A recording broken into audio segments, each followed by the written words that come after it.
ಮೀನರಾಶಿ ವೀಕ್ಷಕರಿಗೆಲ್ಲ ಸ್ವಾಗತ. ಪೂರ್ವಭಾದ್ರ ನಕ್ಷತ್ರ 4ನೇ ಪಾದ, ಉತ್ತರ ಭಾದ್ರ ನಕ್ಷತ್ರ 4 ಪಾದಗಳು ಹಾಗೂ ರೇವತಿ ನಕ್ಷತ್ರ 4 ಪಾದಗಳು ಮೀನರಾಶಿಯಲ್ಲಿ ಬರ್ತಕ್ಕಂತಹ ನಕ್ಷತ್ರಗಳು. ಶ್ರೀ ಪರಾಭವ ನಮ ಸಂವತ್ಸರದಲ್ಲಿ ಈ ಮೀನರಾಶಿಯವರಿಗೆ ಶನಿ ವರ್ಷ ಪೂರ್ತಿ ಕೂಡ ಮೀನರಾಶಿಯಲ್ಲೇ ಸಂಚಾರವನ್ನ ಮಾಡ್ತಾ ಇರ್ತಾರೆ. ಅಂದ್ರೆ ನಿಮ್ಮ ಜನ್ಮ ರಾಶಿಯಲ್ಲೇ ಸಂಚಾರವನ್ನು ಮಾಡ್ತಾ ಇದ್ದಾರೆ. ರಾಹು ಕೇತು ಇಬ್ಬರು ಕೂಡ ವರ್ಷದ ಅಂತ್ಯದವರೆಗೂ ಅಂದ್ರೆ ಡಿಸೆಂಬರ್ 5ನೇ ತಾರೀಕಿನ ತನಕ ರಾಹು ಕೇತು ರಾಶಿ ಪರಿವರ್ತನೆ ಕೂಡ ಇರುವುದಿಲ್ಲ. ರಾಹು ಆಸ್ ಇಟ್ ಈಸ್ ಕುಂಭರಾಶಿಯಲ್ಲೇ ಸಂಚಾರವನ್ನು ಮಾಡ್ತಾ ಇದ್ದಾರೆ, ಕೇತು ಸಿಂಹ ರಾಶಿಯಲ್ಲಿ ಸಂಚಾರ. ಆದ್ರೆ ಡಿಸೆಂಬರ್ 5ನೇ ತಾರೀಕು ರಾಹು ಮಕರಕ್ಕೆ ಪ್ರವೇಶ, ಕೇತು ಕರ್ಕಾಟಕ ರಾಶಿಗೆ ಪ್ರವೇಶ.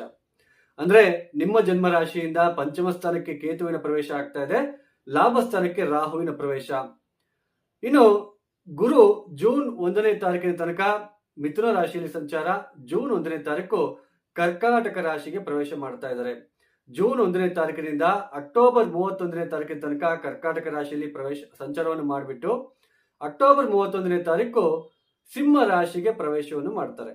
ಅಲ್ಲಿ ಒಂದು ತಿಂಗಳು ಇದ್ಕೊಂಡ್ಬಿಟ್ಟು ವಕ್ರಿಯಾಗಿ ವರ್ಷದ ಅಂತ್ಯದಲ್ಲಿ ಮತ್ತೆ ಕರ್ಕಾಟಕ ರಾಶಿಯಲ್ಲಿ ವಕ್ರ ಮಾರ್ಗದಲ್ಲಿ ಸಂಚಾರವನ್ನ ಪ್ರಾರಂಭ ಮಾಡಿಕೊಳ್ತಾರೆ. ಈ ಎಲ್ಲ ಒಂದು ಗ್ರಹ ಸಂಚಾರ ರೀತ್ಯ ಮೀನರಾಶಿ ವೀಕ್ಷಕರೆಲ್ಲ ಒಂದು ಮುಖ್ಯವಾಗಿರ್ತಕ್ಕಂತಹ ವಿಷಯವನ್ನ ಗಮನಿಸಲೇಬೇಕು.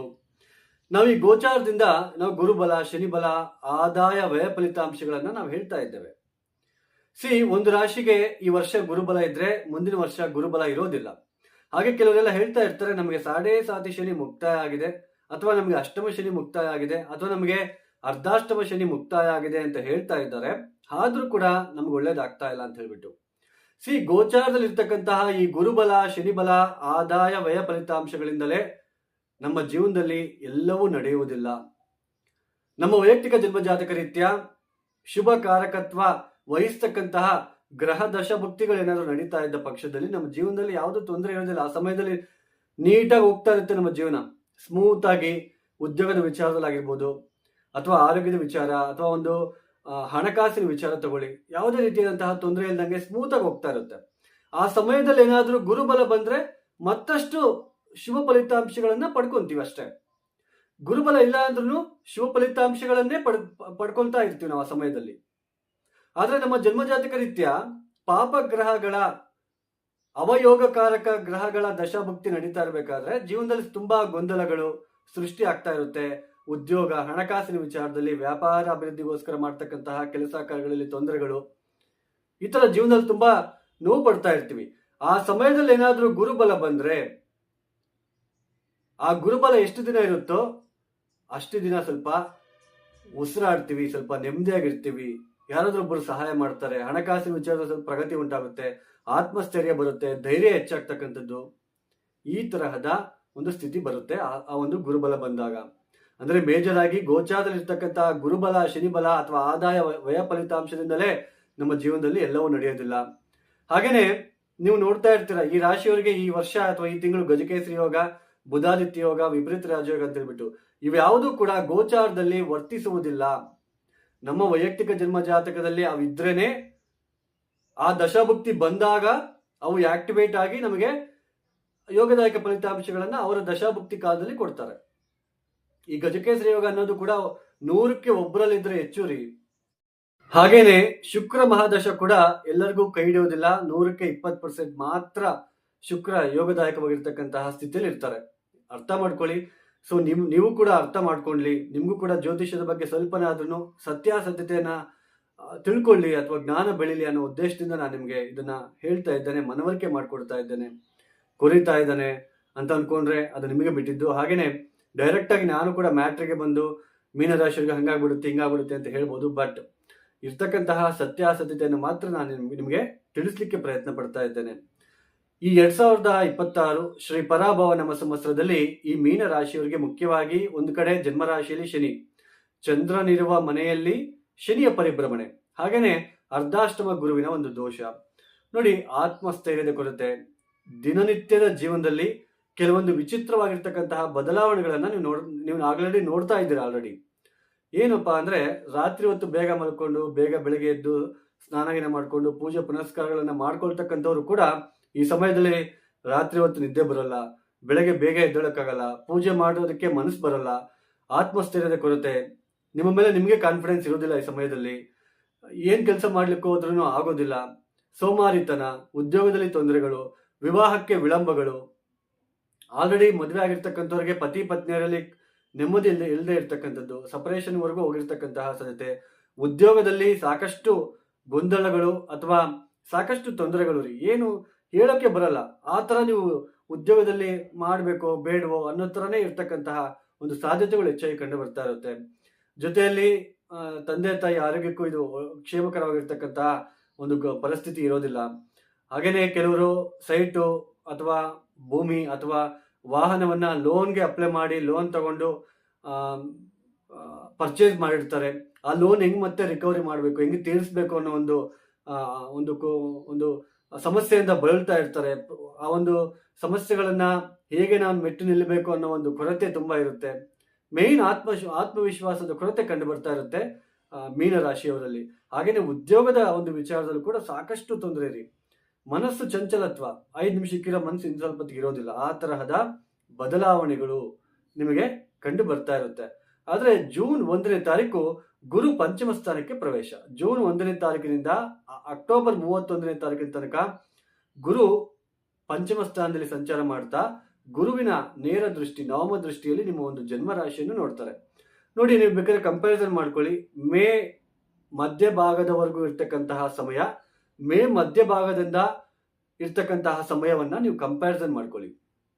ಜೂನ್ 1ನೇ ತಾರೀಕಿನಿಂದ ಆಲ್ಮೋಸ್ಟ್ ಆತ್ಮಸ್ಥೈರ್ಯ ಹೆಚ್ಚಾಗ್ತಕ್ಕಂಥದ್ದು, ಧೈರ್ಯ ಹೆಚ್ಚಾಗ್ತಕ್ಕಂಥದ್ದು, ಮತ್ತೆ ದೇವತಾ ಕಾರ್ಯಗಳಲ್ಲಿ ಆಸಕ್ತಿ ತೋರಿಸ್ತೀರಾ.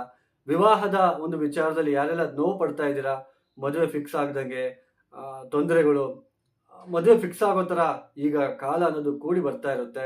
ಮದುವೆ ಫಿಕ್ಸ್ ಆಗೋದಕ್ಕೆ ಅವಕಾಶಗಳು ಸಿಗ್ತಾ ಹೋಗುತ್ತೆ. ಸರಿಯಾಗಿರ್ತಕ್ಕಂತಹ ಮದುವೆ ಸಂಬಂಧಗಳು ನಿಮ್ಮನ್ನ ಹುಡುಕಿಕೊಂಡು ಬರೋದಕ್ಕೆ ಪ್ರಾರಂಭ ಆಗ್ತಾ ಹೋಗುತ್ತೆ. ಮೇನ್ ಆತ್ಮಸ್ಥೈರ್ಯ ಹೆಚ್ಚಾಗ್ತಕ್ಕಂಥದ್ದು, ಧೈರ್ಯ ಹೆಚ್ಚಾಗ್ತಕ್ಕಂಥದ್ದು, ನಿಮಗೆ ಅಂತ ಸಮಾಜದಲ್ಲಿ ಸ್ವಲ್ಪ ಒಂದು ಹೆಸರು ಖ್ಯಾತಿ ಬರ್ತಕ್ಕಂಥದ್ದು. ಸಂತಾನದ ಒಂದು ವಿಚಾರದಲ್ಲಿ ಯಾರೆಲ್ಲ ನೋವು ಪಡ್ತಾ ಇದ್ರ, ಅಂದ್ರೆ ಸಂತಾನ ಆಗದಂಗೆ ಡಿಲೇಸ್ ಅನುಭವಿಸ್ತಾ ಇದ್ರಲ್ವಾ, ವಿಳಂಬವನ್ನು ಎದುರಿಸ್ತಾ ಇದ್ರಲ್ವಾ, ಈ ಸಮಯದಲ್ಲಿ ಸಂತಾನ ಆಗ್ತಕ್ಕಂಥದ್ದು, ಅಥವಾ ನಿಮ್ಮ ಮನೆಗೆ ಯಾರಾದ್ರೂ ಹೊಸ ವ್ಯಕ್ತಿಗಳ ಪ್ರವೇಶ, ಸಂತಾನ ಆಗಿರ್ಬೋದು, ನಿಮ್ಮ ಹೆಂಡತಿ ಆಗಿರ್ಬೋದು, ಅಥವಾ ಗಂಡ ಆಗಿರ್ಬೋದು, ಅಂದ್ರೆ ಹೊಸದಾಗಿ ಮದುವೆ ಆಗ್ತಕ್ಕಂಥವ್ರಿಗೆ. ಆಲ್ರೆಡಿ ಪತಿ ಪತ್ನಿಯರಲ್ಲಿ ಏನೆಲ್ಲ ತೊಂದರೆಗಳನ್ನ ಅನುಭವಿಸ್ತಿದ್ರ, ಆ ಒಂದು ವಿಚಾರದಲ್ಲಿ ಮತ್ತೆ ನಿಮಗೆ ಆ ತೊಂದರೆಗಳಿಂದ ಹೊರಗಡೆ ಬರ್ಲಿಕ್ಕೆ ಸಹಾಯ ಆಗ್ತಕ್ಕಂಥದ್ದು. ಉದ್ಯೋಗದಲ್ಲಿ ಇರ್ತಕ್ಕಂತಹ ಒತ್ತಡಗಳು ನಿಮಗೆ ಇನ್ನು ಮುಂದಕ್ಕೆ ಕಡಿಮೆ ಆಗ್ತಕ್ಕಂಥದ್ದು. ವ್ಯಾಪಾರಸ್ಥರಿಗೆ ಸ್ವಲ್ಪ 4 ರೂಪಾಯಿ ನೋಡ್ತೀರಾ ಈ ಸಮಯದಲ್ಲಿ. ಹೊಸ ವ್ಯಾಪಾರಗಳನ್ನ ಮಾಡಬೇಕು ಅಂತ ಅನಿಸ್ತಕ್ಕಂಥದ್ದು.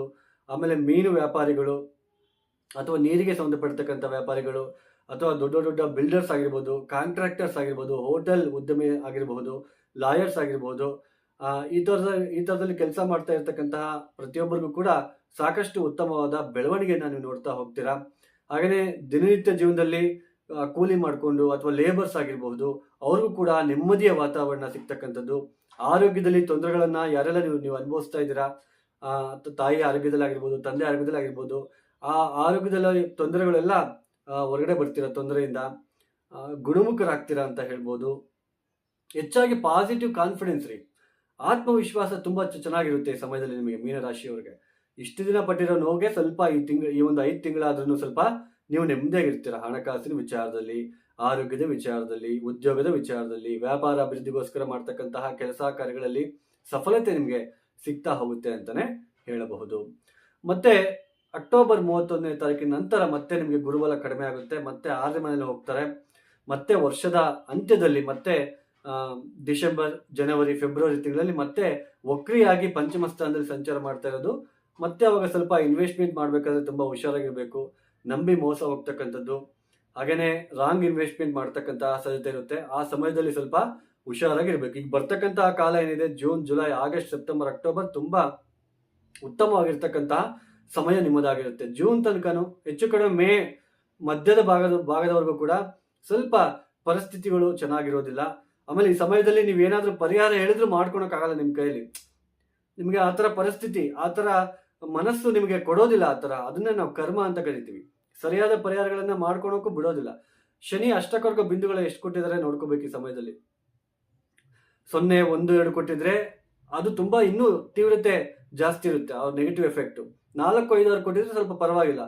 ಈ ಮೀನರಾಶಿಯವರಿಗೆ ಜನ್ಮರಾಶಿಯಲ್ಲಿ ಶನಿ ಸಂಚಾರ ನಡೀತಾ ಇದೆಯಲ್ವಾ, ಇವಾಗ ಯಾರಿಗೆ ಮತ್ತೆ ನಿಮ್ಮ ಜಾತಕರೀತ್ಯ ಶನಿ ಮಹಾದಶ ಅಥವಾ ಶನಿ ಭುಕ್ತಿ ಏನಾದ್ರು ನಡೀತಾ ಇದ್ರೆ ಮತ್ತಷ್ಟು ಕಷ್ಟದ ದಿನಗಳನ್ನ ಎದುರಿಸ್ತಾ ಇರ್ತೀರ. ನಿಮಗೆ ಗೊತ್ತೇ ಇರುತ್ತೆ ಅದು. ಇನ್ನು ಈ ಮೀನರಾಶಿಯಲ್ಲಿ ಹುಟ್ಟಿರ್ತಕ್ಕಂತಹ ಪೂರ್ವ ಭಾದ್ರ ನಕ್ಷತ್ರ 4ನೇ ಪಾದದಲ್ಲಿ ಹುಟ್ಟಿರ್ತಕ್ಕಂಥವ್ರಿಗೆ ಗುರುವಿನ ಸಂಚಾರ ಮತ್ತೆ ಶನಿಯ ಸಂಚಾರ ಯಾವಾಗ ಅನುಕೂಲಕರವಾಗಿರುತ್ತೆ ಅಂತ ನೋಡೋಣ.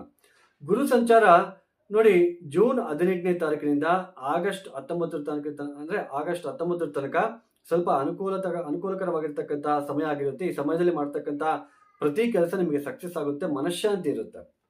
ಮತ್ತೆ ಅಕ್ಟೋಬರ್ 31ನೇ ತಾರೀಕಿನ ನಂತರ 6ನೇ ಮನೆಗೆ ಹೋದ್ರೂ ಕೂಡ ಗುರು ಮಕ ನಕ್ಷತ್ರದಲ್ಲಿ ಸಂಚಾರ ಮಾಡ್ತಾ ಇರ್ತಾರಲ್ವಾ, ಆ ಸಮಯನೂ ಕೂಡ ನಿಮಗೆ ಚೆನ್ನಾಗಿರುತ್ತೆ. ಇನ್ನು ಶನಿ ಸಂಚಾರ ಯಾವಾಗ ಚೆನ್ನಾಗಿರುತ್ತೆ?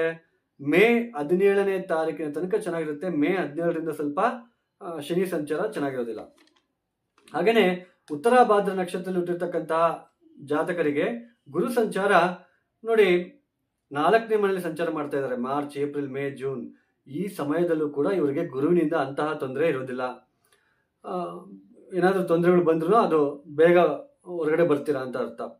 ಮತ್ತೆ ಆಗಸ್ಟ್ 19ನೇ ತಾರೀಕಿನ ನಂತರ ಮತ್ತೆ ನಿಮಗೆ ಚೆನ್ನಾಗಿ ಆಗ್ತಾ ಹೋಗುತ್ತೆ. ಅಂದ್ರೆ ಆ ಸಮಯದಲ್ಲಿ ಸ್ವಲ್ಪ ನೀವೇನಾದ್ರೂ ಮೇಜರ್ ಆಗಿ ನೀವು ಏನಾದ್ರು ಮಾಡ್ಬೇಕಂದಂಗಿದ್ರೆ ಆ ಟೈಮಲ್ಲಿ ನೀವು ಮಾಡಿದ್ರೆ ತುಂಬಾ ಒಳ್ಳೇದು. ಇನ್ನು ಶನಿ ಸಂಚಾರ ಯಾವಾಗ ಚೆನ್ನಾಗಿರುತ್ತೆ? ಮೇ 17ನೇ ತಾರೀಕಿನ ನಂತರ ಶನಿ ಸಂಚಾರ ಚೆನ್ನಾಗಿರುತ್ತೆ. ಇನ್ನು ರೇವತಿ ನಕ್ಷತ್ರದವರಿಗೆ ಗುರು ನೋಡಿ March, April, May, June, July, August 19ನೇ ತಾರೀಕಿನ ತನಕ ಚೆನ್ನಾಗಿರುತ್ತೆ. ಆಗಸ್ಟ್ 19ನೇ ತಾರೀಕಿನಿಂದ ಗುರು ಸಂಚಾರದಿಂದ ಅಷ್ಟೊಂದು ನಿಮಗೆ ಬೆನಿಫಿಷಿಯಲ್ ರಿಸಲ್ಟ್ ಸಿಗೋಲ್ಲ. ಶನಿ ಸಂಚಾರ ಯಾವಾಗ ಚೆನ್ನಾಗಿರುತ್ತೆ? ಮೇ 17ನೇ ತಾರೀಕಿನ ತನಕ ಚೆನ್ನಾಗಿರುತ್ತೆ. ಮೇ 17ರ ನಂತರ ಅಷ್ಟೊಂದು ಚೆನ್ನಾಗಿರೋದಿಲ್ಲ. ಈ ಮೀನರಾಶಿಯಲ್ಲಿ ಇರ್ತಕ್ಕಂತಹ ಪ್ರತಿ ನಕ್ಷತ್ರದವರು ಸ್ತ್ರೀ ಪುರುಷರಿಬ್ಬರು ಕೂಡ ಮೃತ್ಯುಂಜಯ ಮಂತ್ರ ಆರಾಧನೆ, ವೀರಭದ್ರ ದರ್ಶನ, ಶಿವನಿಗೆ ಎಷ್ಟು ನೀವು ಓಂ ನಮಃ ಶಿವಾಯ ಬೆಳಗ್ಗೆ ಎದ್ದು 1000 ಸಲ ನೀವು ಹೇಳ್ಕೊಂಡಿದ್ದೀರಾ ಅಂದರೆ ವರ್ಷ ಪೂರ್ತಿ ಬೇರೆ ಯಾವುದೇ ಪರಿಹಾರ, ಯಾವುದೇ ಒಂದು ಬೇರೆ ತರಹದ ಒಂದು ವಿಚಾರದಲ್ಲಿ ಏನು ಬೇಕಾಗಿಲ್ಲ. ಇದೊಂದು ಮಾಡ್ಕೊತ ಹೋಗಿ. ಇನ್ನು ಯಾರೆಲ್ಲ ಈ ವಿಡಿಯೋನ ನೋಡ್ತಾ ಇದ್ದೀರಾ, ನಿಮ್ಗೆ ಇಷ್ಟ ಆಗಿದ್ರೇನೆ ಲೈಕ್ ಮಾಡಿ, ಇಲ್ಲಾಂದ್ರೆ ಬಿಟ್ಬಿಡಿ. ಲೈಕ್ ಮಾಡಿ, ಶೇರ್ ಮಾಡಿ, ಸಬ್ಸ್ಕ್ರೈಬ್ ಮಾಡ್ಕೊಳ್ಳಿ, ಕಾಮೆಂಟ್ ಮಾಡಿ. ಹಾಗೆ ಯಾರಿಗಾದರೂ ಆಸ್ಟ್ರಾಲಜಿ ಕನ್ಸಲ್ಟೇಷನ್ ಬೇಕು ಅಂತಂದ್ರೆ ಡಿಸ್ಪ್ಲೇ ಆಗ್ತಿರೋ ನಂಬರ್ಗೆ ನೇರವಾಗಿ ಕರೆಯನ್ನು ಮಾಡಿ. ಪ್ರಾಬ್ಲಮ್ಸ್ನ ಹೇಳ್ಕೋಬಾರ್ದು, date of birth timings compulsory ಇರಬೇಕು. ಸೊ ಸಿಂಪಲ್ ರೆಮಿಡೀಸ್ ಇರುತ್ತೆ. ಸರ್ವೇ ಜನೋ ಸುಖಿನೋ ಭವಂತು. ಧನ್ಯವಾದಗಳು. ಜೈ ಶ್ರೀರಾಮ್.